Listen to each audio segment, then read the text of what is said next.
Govinda Gopala. Hello my dear friends, आप लोगों का बहुत बहुत स्वागत है बालाजी इंडियन कोर्स में। और जैसा कि हमने पिछली क्लास में पढ़ा था अपने डायनेमिक मेमोरी एलोकेशन के बारे में, उसका मैं थोड़ा सा आज प्रैक्टिकल करवाऊंगा। हालांकि इसका जो है तो प्रैक्टिकल्स बहुत डीपली में भी होते हैं। इसके जो है तो लिंक लिस्ट जैसे है, बाइनरी सर्च है, क्यू है, इन सब चीज़ों के लिए इसका यूज होता है डायनेमिक मेमोरी एलोकेशन। मतलब इसका कि मैंने आपको बताया था कि जब हम मेमोरी का साइज डायनेमिक देते हैं, रन टाइम में देते हैं, तो उसको हम कहते हैं डायनेमिक मेमोरी एलोकेशन। अब हमने जैसे मैंने एक आपके लिए एग्जांपल लिखा हुआ है, पहले से लिखा हुआ है, क्योंकि हमें टाइम वेस्ट नहीं करना, हमें 2-3 एग्जांपल एक साथ बताने हैं और आज हमें इसका सेशन खत्म करना है। तो हमने एक एग्जांपल ले रखा है। तो जैसे अभी तक क्या होता था, अभी तक हम क्या करते थे कि हम एरे बनाते थे और एरे के साइज उसी टाइम पे दे देते थे। हम ऐसे लिखते थे ना, ये इस तरीके से लिखा करते थे हम कि जैसे मान लो कि इन और ए और इसमें हमने साइज दे दिया 10। तो ये मतलब ये इसी इसी स्पेसिफाइड साइज है। ये कंपाइल टाइम में इसको पता चल गया कि इसको हमें कितना साइज देना है एरे को। ठीक है ना। लेकिन अब हम इसको क्या करेंगे, डायनेमिक करेंगे। इस चीज को ना लिख करके हम क्या करेंगे, डायनेमिक करेंगे। ये साइज है, हमने जो लिखा है नंबर ऑफ साइज, ये साइज है। और ये हमने एक मैसेज प्रिंट करवाया यहाँ पे स्कैनफ रन करके इसमें हम इनपुट डलवा दिए एन एन में, जितनी भी हमें साइज चाहिए उसकी, उसको हमने साइज दे दिया यहाँ पे। और यहाँ पे ये देखिए आप, यहाँ पे मैलॉक फंक्शन लिखा हुआ है कि इसमें हम क्या कर रहे हैं, इसको हम इस ए के साथ, एड्रेस के साथ, यहाँ पे हम ये एड्रेस पॉइंटर वेरिएबल है, इस पॉइंटर वेरिएबल में हम साइज दे रहे हैं। तो ये जो पॉइंटर वेरिएबल में है हमने साइज दे रखा है। इसमें क्या है कि जितनी भी n की साइज है, जो भी हम नंबर देंगे, वो इस पॉइंटर के एड्रेस को एलोकेट हो जाएगा कि उतने ही मेमोरी वो जनरेट कर देगा। तो जनरेट करेगा, उसके बाद हम एरे को इस तरीके से हम जैसे निकालते हैं, उसकी वैल्यू प्रिंट करवाते हैं, उसी तरीके से हम लिख लेंगे यहाँ पे जैसे हम करते आए हैं। इस इस एरे वेरिएबल जो है हमारे पास पॉइंटर का, उसकी वैल्यू दिखा सकते हैं, उसकी आई की वैल्यू दिखा सकते हैं, उसमें हम वैल्यू सेव कर सकते हैं जैसे हम करते आए हैं अभी तक एरे के नाम में। तो हम इसको हम रन करके देखते हैं। देखिए पहले तो हमने दिया यहाँ पे हमने दे दिया साइज 7। यहाँ देखिए 1 2 3 4 5 6 7, ये 7 एरे साइज ले लिया। तो ये हमारा जो है, हम यहाँ पे देखिए क्या कर रहे हैं, एक हमने साइज दे दिया एन वेरिएबल में, यहाँ पे हमने इसको एक मैसेज प्रिंट करवा दिया कि हम एरे की साइज इनपुट करवा रहे हैं, और यहाँ पे हम इसमें इनपुट करवा दिया एरे के लिए साइज। एक एरे बना रहे हैं जिसमें हम डायनेमिक मेमोरी एलोकेट करेंगे, उसमें हम उसको दे रहे हैं, एक साइज दे रहे हैं। यहाँ पे हमने मेन जो चीज है, यहाँ पे एड्रेस को साइज बताना। इस पॉइंटर वेरिएबल के एड्रेस में जो है तो हम उसमें साइज देंगे और उस साइज में वो एलोकेट करेगा उसको मेमोरी के अंदर। तो यहाँ पे हमने मैलॉक्स फंक्शन लिखा है इंटीजर टाइप का, तो हमने इंटीजर पॉइंटर ले लिया है। यहाँ पे देखिए आप, यहाँ पे इंटीजर पॉइंटर, और यहाँ पे हमने जो साइज है, साइज ऑफ इंटीजर बना दिया है। मतलब यहाँ पे टाइप कास्टिंग हो रही है। यहाँ पे इंटीजर का है वेरिएबल तो इंटीजर करेंगे, फ्लोट का है तो फ्लोट करेंगे, स्ट्रिंग का तो स्ट्रिंग, जिस भी टाइप का है वो उसी टाइप का हम यहाँ पे लिखेंगे। ये मैलॉक रहेगा। अब यहाँ पे हमने क्या किया, इसको साइज दे दिया। अब जो भी साइज एन को दिया है हमने, उस एन के बेस पे हम यहाँ पे आई को जनरेट करके और निकालते जाएंगे, तो क्योंकि जीरो से हम शुरू कर रहे हैं अगर, तो इसलिए हमने i+1 लिखा है। अगर हमने यहाँ पे 1 से लिखा होता तो हमें +1 लिखने की जरूरत नहीं है। देख लीजिए जैसे हम यहाँ पे 1 से लिख रहे हैं तो यहाँ पे लिखने की जरूरत नहीं है, और यहाँ पे लेस देन इक्वल टू कर देंगे, और यहाँ पे भी लेस देन इक्वल टू कर देंगे, और यहाँ पे 0 की जगह पर 1 कर देंगे। ये प्रिंट करवाने के लिए है। यहाँ पे ए को ए आई बन गया इसका, 1 2 3 4 जितने भी साइज हमने दिया है वो जनरेट किया अंदर से, उसको बाद हम इसमें प्रिंट करवा रहे हैं। यहाँ पे ये प्रिंट करवाने के लिए है। यहाँ पे हम प्रिंट भी लिख सकते हैं, मतलब 2 बार फॉर ना लिख करके हम एक बार में ही यहाँ पे प्रिंट लिखवा सकते हैं।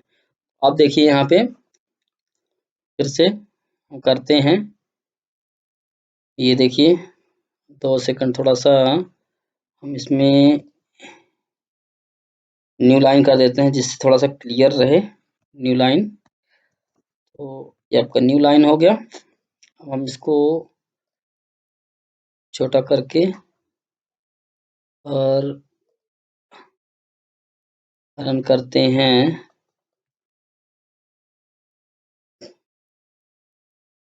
ठीक है, तो आपका देखिए आप यहाँ पे 10 कर दीजिए आप यहाँ पे, तो 1 2 3 4 5 6 7 8 9 10 इतनी मेमोरी एलोकेट कर दिया।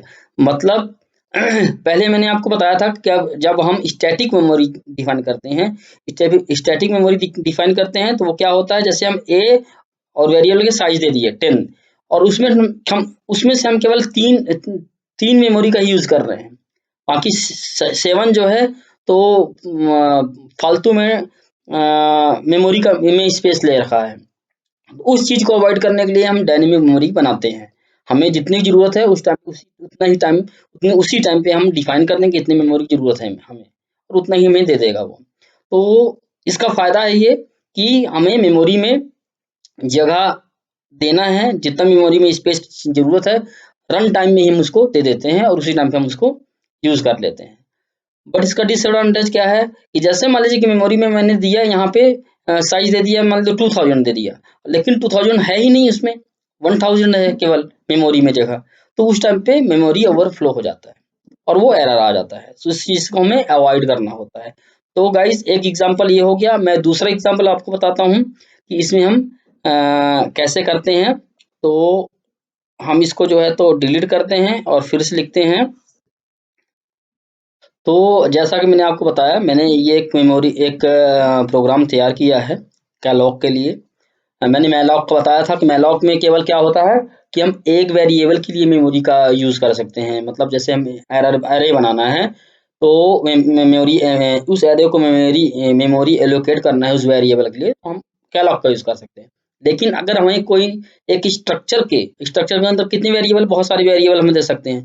तो एक स्ट्रक्चर के वेरिएबल का अगर हमें एरे बनाना है या उसको साइज बनाना है, साइज देना है, तो हमें क्या करना चाहिए, कैसे बनेगा हमारा, तो हम उसके लिए दिखा रहे हैं। तो एक हमने एक स्ट्रक्चर बनाया है यहाँ पे, आपने देखा यहाँ पे स्ट्रक्चर स्टूडेंट का बनाया है जिसमें हमने नेम ले लिया, फ्लोट में एज ले लिया और आईडी में नंबर ले लिया। इसमें भी लॉन्ग इंटीजर किया है, इसमें फ्लोट है, इसमें कैरेक्टर है, इसमें साइज दे दिया हमने 25।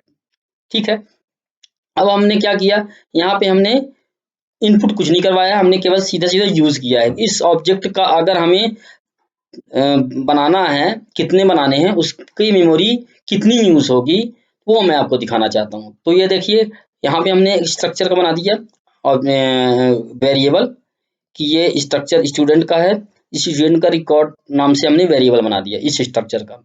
अब इस स्ट्रक्चर का जो है तो हमने एक पॉइंटर वेरिएबल बना दिया, इस वेरिएबल का यूज करके पॉइंटर वेरिएबल st_ptr इस स्ट्रक्चर के पॉइंटर वेरिएबल को बना दिया हमने। अब हमने क्या किया, यहाँ पे देखिए इस पॉइंटर को साइज देने के लिए हमने 30 लिख दिया।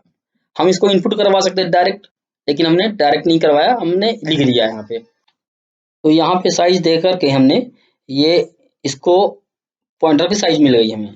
और हम यहाँ पे क्या कर रहे हैं कि अगर इसमें जो साइज हम काउंट करवा रहे हैं, यहाँ पे जो हो रहा है काउंटिंग मेमोरी में, अगर हम यहाँ पे हैंडल किए हैं कि अगर ये नल है, इसको मिल नहीं रही है मेमोरी में साइज, तो यहाँ पे हम लिख देंगे मेमोरी अवेलेबल नॉट, मतलब जो अवेलेबल मेमोरी होनी चाहिए वो सफिशिएंट नहीं है। एक्चुअली क्या है कि यहाँ पे क्या काउंट कर रहे हैं हम, इतनी मेमोरी जितना इस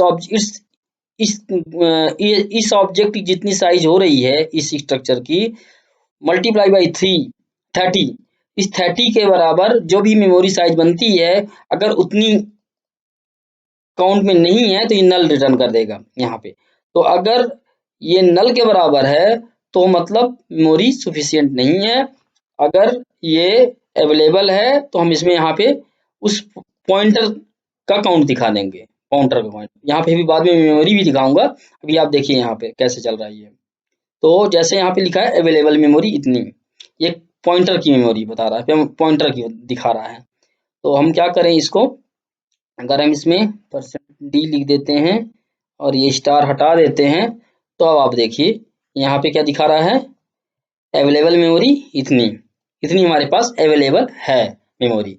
तो ये मेमोरी की काउंट दिखा रहा है इस ऑब्जेक्ट के अकॉर्डिंग जितना हमें चाहिए।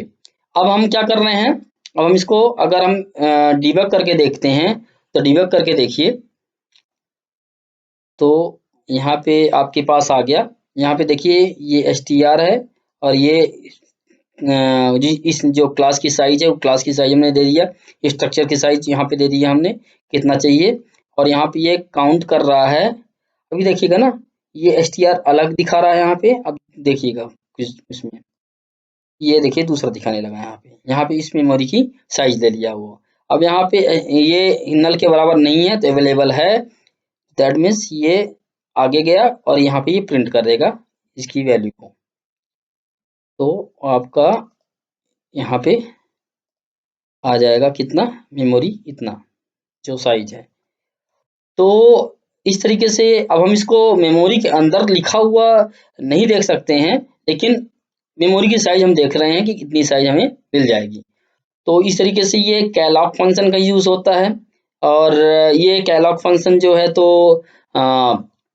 मैलॉक की तरह ही काम करता है, बस यहाँ पे थोड़ा सा जैसा मैंने आपको दिखाया था कि क्लास की साइज दे दिया हमने यहाँ पे और इस रिकॉर्ड को दे दिया, यहाँ पे साइज ऑफ रिकॉर्ड दे दिया। तो मतलब यहाँ पे क्या कर रहा है कि इस रिकॉर्ड को इतने साइज के लिए बना रहा है कैलॉग में काउंट करवा के, और रिकॉर्ड के साथ ये रिकॉर्ड के साथ दिखा करके, और आगे हम इसको क्या कर रहे हैं इसमें वैल्यू निकाल रहे हैं कि मेमोरी में साइज कितनी है, तो कितना बचा हुआ है हमारे पास सफिशिएंट है कि या नहीं है। इस तरीके से हम इसका कैलॉग निकाल लेते हैं। हम इसको फ्री भी करते हैं, हम इसको रीएलोकेट भी करते हैं, मतलब ये इस तरीके से धीरे धीरे हम इन चीजों को करके और देखते हैं। एक और मैं आपको एग्जांपल बताऊंगा, इसके बाद हमारा ये सेशन खत्म हो जाएगा। तो गाइस अब मैं एक थर्ड एग्जांपल बताने जा रहा हूँ कैलॉग मैलॉग का, इसमें मैं आपको दिखाता हूँ कि कैसे हम करते हैं। तो देखिए जैसा मैंने कि आपको बताया कि मैं आपको थर्ड एग्जांपल बता रहा हूँ मैलाप कैलाप का, और ये मैलाप का थर्ड एग्जांपल जो है तो थोड़ा सा और एक्सटेंड करके बता रहा हूँ। इसमें आपको थोड़ा सा एग्जांपल रियल टाइम टाइप से एग्जांपल करके दिखाऊंगा, जैसे इसमें मेमोरी के लिए हम काम करते हैं। तो गाइज इसमें क्या है कि सबसे पहले तो हमने एक डिफाइन कर दिया null is equal to zero लिख दिया। अगर कहीं पे नल आ रहा है तो दैट मीन्स इसका जीरो है। तो इसको मैं बताऊंगा कहाँ पे यूज करना है। हमने डिफाइन कर दिया, जैसे हम डिफाइन करते आ रहे हैं, पहले किया है हमने वैसे ही किया है, नल का मतलब लिख दिया हमने जीरो। तो अगर कहीं पे नल हम लिखेंगे तो इसका मतलब ये जीरो से है। हम मेन में आते हैं, यहाँ पे हमने एक पॉइंटर वेरिएबल डिफाइन किया इंटीजर टाइप का p, और एक पॉइंटर वेरिएबल डिफाइन किया टेबल के नाम से। अब यहाँ पे हमने एक integer variable simple variable define किया साइज के नाम से। तो साइज में अब हम क्या कर रहे हैं कि हमने एक मैसेज डाला what is the size of table, table का साइज क्या है, ठीक है ना। तो टेबल का साइज हम यहाँ पे इनपुट करेंगे साइज वेरिएबल के अंदर, ठीक है ना, इनपुट करवा देंगे, स्कैन अप करवा देंगे साइज वेरिएबल के अंदर। अब साइज के अंदर हमारे पास वैल्यू आ गई। अब यहाँ पे हमने एक न्यू लाइन प्रिंट करवा दिया। इसके आगे चलते हैं तो हम यहाँ पे चेक कर रहे हैं if table is equal to, अगर टेबल जो है तो जो हमने साइज दिया है उस साइज से कम है, नल के बराबर आता है, मतलब जीरो के बराबर हो जाता है, जो हम साइज दे रहे हैं, जो हमारे पास हमने साइज इनपुट किया है उससे अगर काउंट करने के, इसमें जो है मैलॉक पहले सर्च करता है मेमोरी को एलोकेशन करने के टाइम पे। तो अगर उस टाइम पे ये जीरो रिटर्न कर रहा है, नल रिटर्न कर रहा है, that means no space available, हमें इस ऑपरेशन के लिए मेमोरी नहीं है। तो ये स्पेस नो अवेलेबल करके और एग्जिट कर जाएगा, बाहर निकल जाएगा यहाँ पे, ठीक है ना। अगर ये नल नहीं है, जीरो नहीं है, टेबल की वैल्यू मिल रही है, तब ये आगे जाएगा। यहाँ पे लिखा है इनपुट करना है एड्रेस का फर्स्ट बाइट दिखेगा, टेबल वैल्यू का वो करेगा, टेबल में डालेगा। तो यहाँ पे हमने लिख दिया रीडिंग, ये यहाँ पे address of the first byte is, और जो भी हम डालेंगे वैल्यू वो डालेगा। यहाँ पे ये हम वैल्यू जितना हमने साइज डाला है उतनी वैल्यू डालेंगे यहाँ पे हम। p equal to table, p हमारा क्या है, p हमारे हमने टेबल का एक वैल्यू ले लिया है, p यहाँ पे है। तो ये p हमने दिखा है ना, ये देखिए जो है, तो p पॉइंटर का जो है लिखा हुआ है उसका हमने इक्वल टू टेबल के बराबर में इनिशलाइज किया है। और फिर यहाँ पे हमने इस टेबल की size plus size, table plus size, तो टेबल है और प्लस साइज, इसके बराबर वैल्यू डाल करके और p प्लस प्लस के कर दिया है, इंक्रीमेंटल कर दिया और इसमें स्कैन अप करवाते गए हैं, इसमें ऐड करते जा रहा है वैल्यू को वो। और फिर क्या करेगा ये, यहाँ पे अब प्रिंट करेगा। अब प्रिंट करेगा क्या, उसका मेमोरी प्रिंट करेगा, जो उसमें वैल्यू हम लिखा है वो किस मेमोरी में जाकर के सेव हुआ है, उस मेमोरी को वो दिखाएगा। यहाँ पे ये देखिए, आप यहाँ पे दिख रहा है।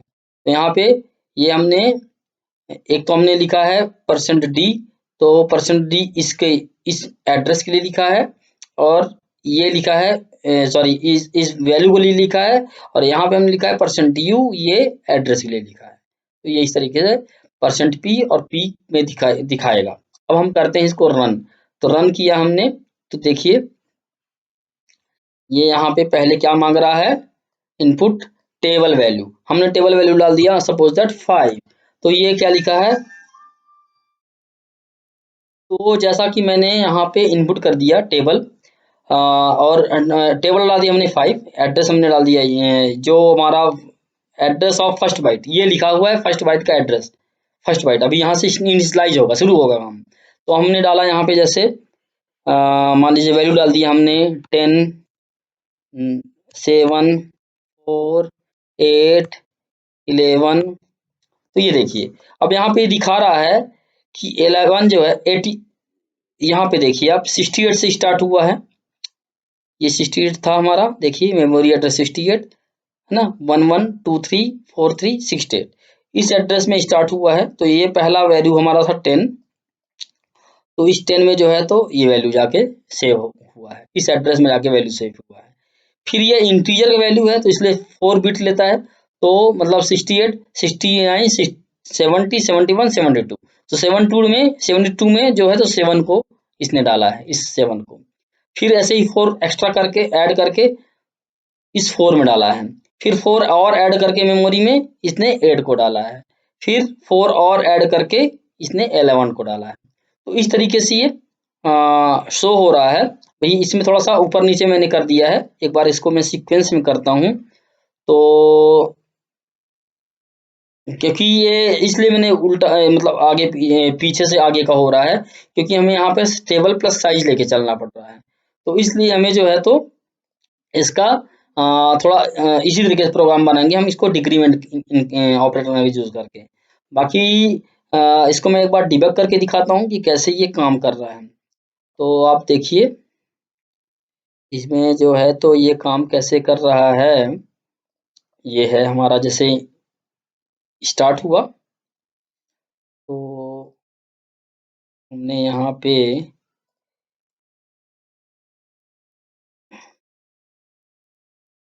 देखिए ठीक है। अब इसको मैंने ऐसा कर दिया जिससे समझ में आए कि हम क्या कर रहे हैं यहाँ पे, ठीक है। अब जो है तो पॉइंटर वेरिएबल हमारा जो है तो यहाँ पे डिबगर है। तो अब हम क्या करते हैं, नेक्स्ट करते हैं, स्टेप इनटू किया हमने, what is the size of table, table का हमने साइज डाला।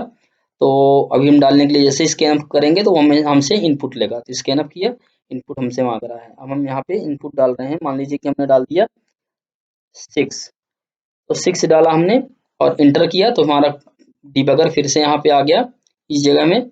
तो अब हमने न्यू लाइन दे देना है, तो न्यू लाइन स्टेप इनटू किया, न्यू लाइन आ गया। न्यू लाइन के बाद यहाँ पे ये, अब देखिए टेबल में ये चीज है, ठीक है ना, ये वैल्यूज हैं यहाँ पे, ये पॉइंटर की वैल्यूज हैं दोनों की, पी और टेबल दोनों।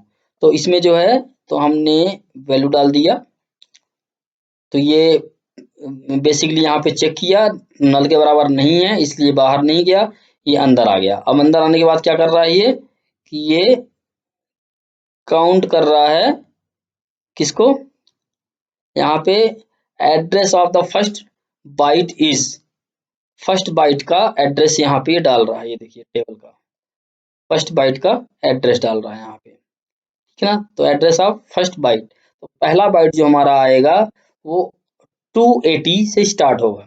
अब हम क्या कर रहे हैं, यहाँ पे देखिए स्टेप इनटू किया हमने, तो इनपुट वैल्यूज मांगेगा ये हमसे, स्कैन ऑफ करेंगे हम इसमें, तो ये हमसे वैल्यू मांग रहा है। जैसे मान लीजिए कि हमने 30 डाल दिया, 90 डाल दिया, अच्छा 90 डाल दिया, फिर हमने जो है तो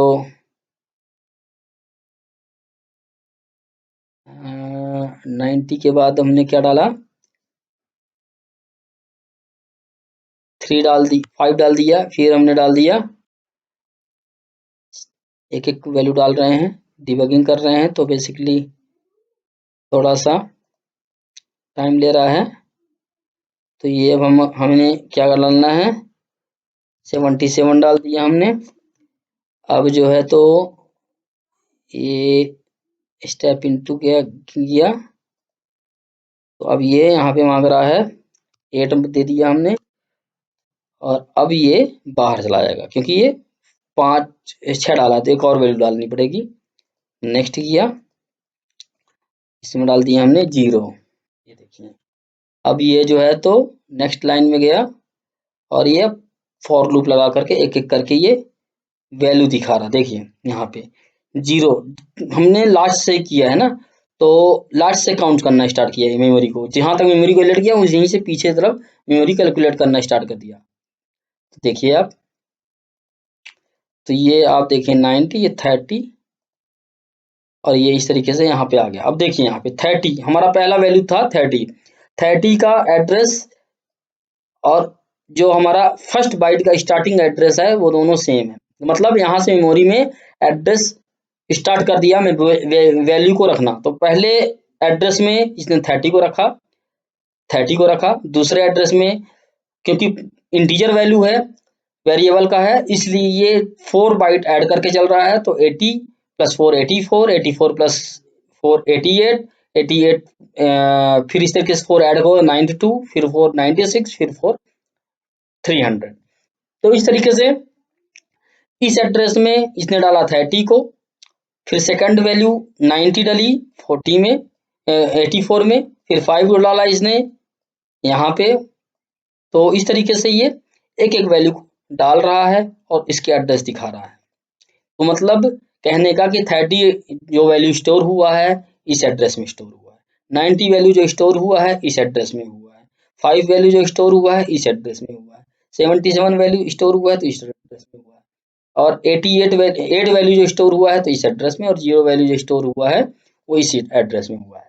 तो यहाँ पे आपको पूरी तरीके से क्लियर हो रहा होगा कि ये वैल्यूज किस तरीके से स्टोर हो रहे हैं और मेमोरी एलोकेट कैसे हो रहा है। तो यहाँ पे हमारा सिंगल वैल्यू था इसलिए हमारा मैलोक यूज किया था। अगर हमें कलेक्शन ऑफ वैल्यूज देना है, मतलब स्ट्रक्चर यूज करना है, तो हम यहाँ पे स्ट्रक्चर यूज करेंगे कैलॉग के लिए। कैलॉग मतलब स्ट्रक्चर के लिए कैलॉग यूज करेंगे। तो जहाँ तक मेरे को ये समझ में आ रहा है, ये हमारा लास्ट एग्जाम्पल से आपको और क्लियर हुआ होगा। हमने यहाँ पे नल डिफाइन कर दिया था इसलिए क्योंकि 0 के लिए किया था। अगर इस एग्जाम्पल में आपको कहीं पे भी लग रहा है कि कुछ चीज़ छूट रही हैं, तो वो प्लीज़ मुझे बताइएगा, मैं इन चीज़ों को और एक्सप्लेन करूँगा। एक्चुअली ये डायनेमिक मेमोरी एलोकेशन ही ज़्यादातर यूज़ होता है जब हम रियल टाइम प्रोजेक्ट्स में काम कर रहे होते हैं। चिप लेवल प्रोग्रामिंग में या हमें माइक्रो लेवल प्रोग्रामिंग में इनकी ज़रूरत होती है। तो जब हम आप जो है तो इसको सी लैंग्वेज में ही आप अपना करियर बनाते हैं, तो आप डीप लेवल में पढ़ते हैं। एक्चुअली जो मैंने सी लैंग्वेज पढ़ाया है वो केवल कंसेप्ट क्लियर करने का पढ़ाया है, उसको ज़्यादा डीप में नहीं पढ़ाया है, ज़्यादा इसको डीप में बताया नहीं है उसको, क्योंकि आप कंफ्यूज हो सकते हैं। जब आपको बेसिक आ जाती हैं उसके बाद आप डीप में जा सकते हैं। तो अगर आपको आगे चल कर के डीप में पढ़ना है या देखना है तो आप प्लीज़ मुझे बताइएगा कमेंट करके, तो मैं आपको इन चीज़ों के बारे में बताऊँगा, आगे भी बताऊँगा। और जो हमारा अब हमारे कुछ ही क्लासेस हैं सी के, तो 2-4 क्लासेस में कंप्लीट हो जाएगा सी, फिर हम उसको और एडवांस लेवल लैंग्वेजेस में पढ़ेंगे, फिर दूसरी चीज़ें पढ़ेंगे। तो गाइज़ मुझे जो मेरा जो टारगेट है कि आप लोगों को समझ में आना चाहिए, आप लोगों को ये समझ में आना चाहिए कि हम कैसे प्रोग्रामिंग करते हैं और अपने लॉजिक्स कैसे डेवलपमेंट करते हैं, उन चीज़ों को मैंने सोचा है, बताया है आपको, तो आप उसको सीखेंगे, और अगर नहीं समझ में आ रहा तो मुझे बताएँगे। तो गाइज़ मैं नेक्स्ट क्लास में मिलता हूँ आपको दूसरी चीज़ों के साथ। तब तक के लिए thank you, bye bye, take care, और हम नेक्स्ट क्लास में मिलते हैं, बाय बाय।